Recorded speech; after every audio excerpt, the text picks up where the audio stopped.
Shalom Bapak Ibu Saudara-saudari yang terkasih dalam Tuhan Yesus Kristus. Kita berjumpa lagi di dalam Sapa Sabda yang diambil dari pedoman Saat Teduh 4B GKI Residen Sudirman, Jumat 6 Januari 2023 dengan tema Bersyukur di Tahun yang Baru. Sebelum kita bersama-sama merenungkannya, mari kita bersatu di dalam doa. Tuhan yang penuh kasih, pimpin dan sertai kami, supaya kami bisa mengerti dan juga melakukan setiap firman-Mu dalam hidup kami setiap hari. Di dalam nama Tuhan Yesus Kristus, kami berdoa. Amin. Bacaan kita pada hari ini diambil dari Yesaya pasal 42 ayat 1 sampai 9. Yesaya 42 ayat 1 sampai 9.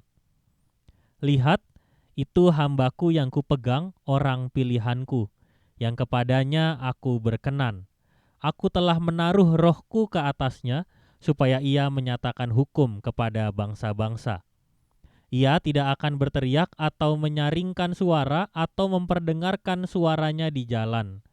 Buluh yang patah terkulai tidak akan diputuskannya, dan sumbu yang pudar nyalanya tidak akan dipadamkannya. Tetapi dengan setia ia akan menyatakan hukum.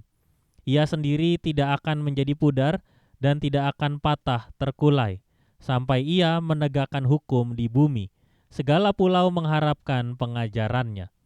Beginilah firman Allah, Tuhan yang menciptakan langit dan membentangkannya, yang menghamparkan bumi dengan segala yang tumbuh di atasnya, yang memberikan nafas kepada umat manusia yang mendudukinya dan nyawa kepada mereka yang hidup di atasnya.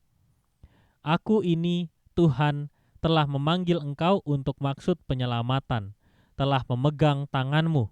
Aku telah membentuk engkau dan memberi engkau menjadi perjanjian bagi umat manusia, menjadi terang untuk bangsa-bangsa, untuk membuka mata yang buta, untuk mengeluarkan orang hukuman dari tempat tahanan, dan mengeluarkan orang-orang yang duduk dalam gelap dari rumah penjara.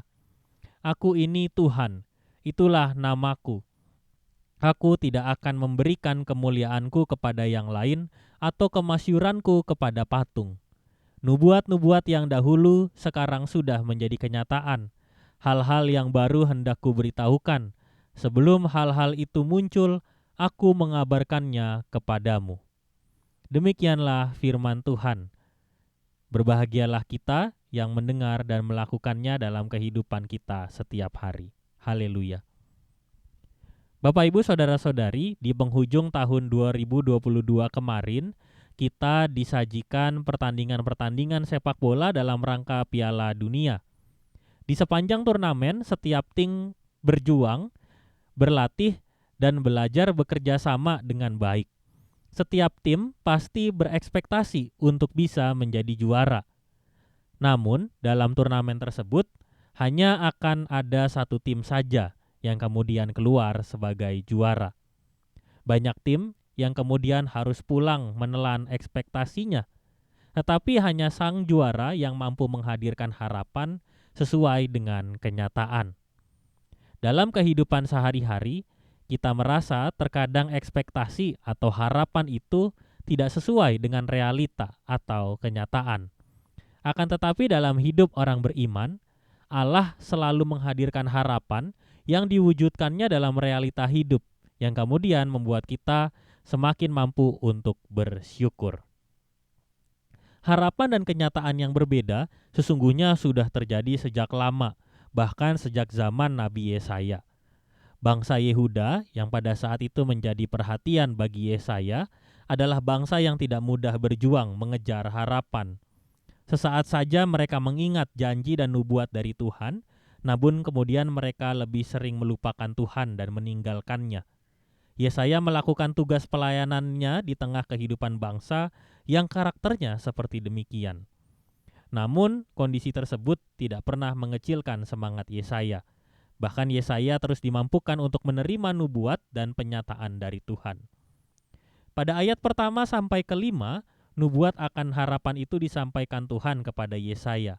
Pernyataan yang cukup jelas menerangkan bahwa umatnya akan menghadap kepada hambanya, yang oleh beberapa ahli diterjemahkan sebagai nubuat kehadiran Yesus di Perjanjian Baru. Hamba itu diperkenankan untuk mengerjakan misi dalam kuasa Roh-Nya, menyatakan hukum, dan melakukannya dengan penuh kelembutan, kesabaran, dan kesetiaan. Nubuat ini yang kemudian meyakinkan Yesaya untuk terus menjalankan tugas kenabiannya. Sebab apa yang dilakukan oleh Yesaya pada saat itu merupakan bagian dari karya keselamatan Allah. Pada ayat ke-6 sampai ke-9, kita menyaksikan Allah yang tidak hanya memberi nubuat, tetapi terus-menerus mewujudkan penyataan akan kuasanya di tengah dunia. Secara garis besar, bagian ini ingin menunjukkan firman Allah atas karya keselamatan yang dirancang sejak bumi diciptakan. Karena Tuhan adalah Sang Pencipta dan pemilik kehidupan. Karya keselamatan terus dinyatakan dan akan digenapi oleh Yesus Kristus, seperti yang tertulis dalam Injil Lukas pasal 4 ayat 17 sampai 21. Dengan demikian, menjadi semakin nyata bahwa kemuliaan Tuhan terpancar di sepanjang zaman. Nubuat dan penyataan yang selalu berjalan bersama akan selalu menghidupkan semangat untuk berharap dan bersyukur atasnya. Mari kita merenungkannya. Kita merenungkan karya Tuhan bagi kita, terutama ketika kita memulai perjalanan kita di tahun ini. Kita patut bersyukur bahwa Allah selalu menjamin bahwa karyanya, karya penyelamatan yang dilakukannya adalah karya yang mempertemukan nubuat dan penyataan, atau mempertemukan ekspektasi dengan realita. Maka hanya di dalam Tuhan, setiap harapan bisa menjadi kenyataan.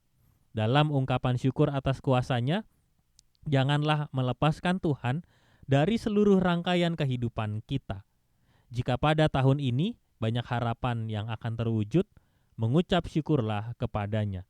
Jika kita berjumpa dengan masalah, selalu ingat bahwa Dia sabar dan setia menjaga kehidupan kita semua. Mari kita berkomitmen. Saya akan berdoa dan mengucap syukur atas penyertaan Tuhan di sepanjang tahun 2022. Saya juga akan mendoakan setiap harapan saya di tahun 2023 kepada Tuhan. Dan mari kita berdoa. Tuhan, kami bersyukur bahwa hidup kami selalu dipenuhi dengan harapan yang membawa kami semakin bersukacita karenanya. Ajarkanlah kami agar kami tidak lupa untuk bersyukur atas segala kebaikan-Mu. Di dalam nama Tuhan Yesus Kristus, kami berdoa. Amin.